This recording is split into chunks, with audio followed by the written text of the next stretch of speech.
Lesson number 3, वरदान कहें या अभिशाप। इंसान सोचता क्या है और होता क्या है। जिन पर भरोसा करता है वे धोखा देते हैं और जिनसे कोई उम्मीद नहीं होती वो मुश्किलों में साथ निभाते हैं।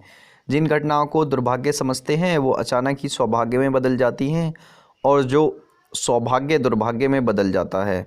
ऐसे उदाहरण हम सब के जीवन में कई बार आते हैं और जब हम पीछे पलटकर देखते हैं तो समझ में नहीं आता उन घटनाओं को वरदान कहें या अभिशाप। यह मुंबई में मेरे परिचित के साथ घटी सच्ची घटना है। उन्हें एक मीटिंग में जाना था और वे लोकल ट्रेन पकड़ने स्टेशन पहुंचे। ट्रेन में चढ़ते हुए भारी भीड़ की वजह से उनका चश्मा प्लेटफॉर्म पर गिर गया। वो जैसे ही चश्मा लेने उतरे धक्का मुक्की करती भीड़ ने उनको पीछे छोड़ दिया और ट्रेन चल पड़ी। उन्होंने ट्रेन में चढ़ने की कोशिश की परंतु असफल रहे। खुद पर वे बेहद झुंझला उठे क्योंकि अगली ट्रेन आने में अभी देर थी। इतनी मेहनत से उन्होंने एक वीआईपी क्लाइंट से मुलाकात का समय लिया था, वह व्यर्थ चला गया। वो दिन को कोसने लगे। कुछ देर बाद ही उन्हें पता चला कि जिस ट्रेन में वो चढ़ने की कोशिश कर रहे थे उसमें बम विस्फोट हो गया और बहुत लोगों की जान चली गई। सुनते ही वो स्तब्ध रह गए। कुछ देर पहले तब वो उत्तेजित होकर झुंझला रहे थे और अब वो इतने सदमे में थे कि होठों से शब्द नहीं फूट रहे थे। उस दिन को वो नई ज़िंदगी की शुरुआत मानते हैं। ट्रेन छूटने को वरदान माने या अभिशाप। विश्व के महान वक्ता डेल कार्नेगी फुटबॉल के खिलाड़ी बनना चाहते थे। उनकी कम ऊंचाई की वजह से उन्हें अच्छे मौके नहीं मिले और उन्हें फ़ुटबॉल के बारे में सोचना छोड़ दिया। वे हमेशा भगवान के सामने अपनी ऊंचाई को लेकर शिकायत करते थे। वे ऊंचाई को अभिशाप मानते थे क्योंकि उन्हें फ़ुटबॉल खेलना छोड़ना पड़ा।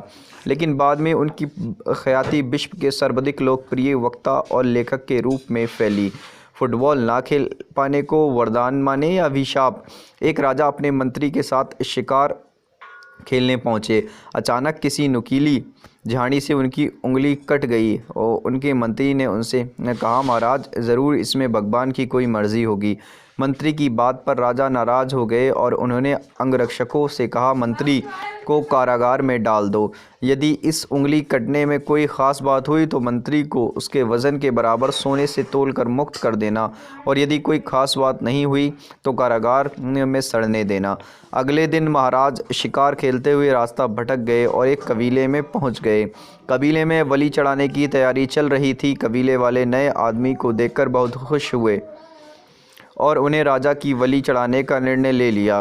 वो राजा को बलि चढ़ाने के लिए ले जा रहे थे। इतने में एक व्यक्ति की नज़र राजा की कटी हुई उंगली पर पड़ी। वह ज़ोर से चिल्ला उठा, इस व्यक्ति का अंग भंग है, देवी माँ इस बलि से नाराज़ हो जाएंगी। उस कटी हुई उंगली के कारण राजा को मुक्त कर दिया गया। उंगली कटने को वरदान कहा जाए या अभिशाप। मित्रों, कई बार जीवन में ऐसी घटनाएं घटती हैं जिनको लेकर हम जीवन भर रोते रहते हैं। ऐसा समझते हैं कि मानो सब कुछ ख़त्म हो गया।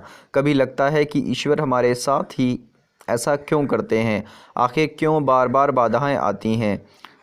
वरदान कहूँ या अभिशाप। एक पुरानी कहावत आपने सुनी होगी, जो होता है अच्छे के लिए होता है। इस कहावत पर यकीन करना शुरू कीजिए। पूरी मेहनत करने के बाद भी अच्छे परिणाम ना मिले तो कारणों पर गंभीरता से विचार कीजिए और हल ढूंढिए, लेकिन अपने आप को ख़त्म मत मानिए, क्योंकि हो सकता है कि ऊपर वाला आपको कुछ बेहतर देना चाहता हो।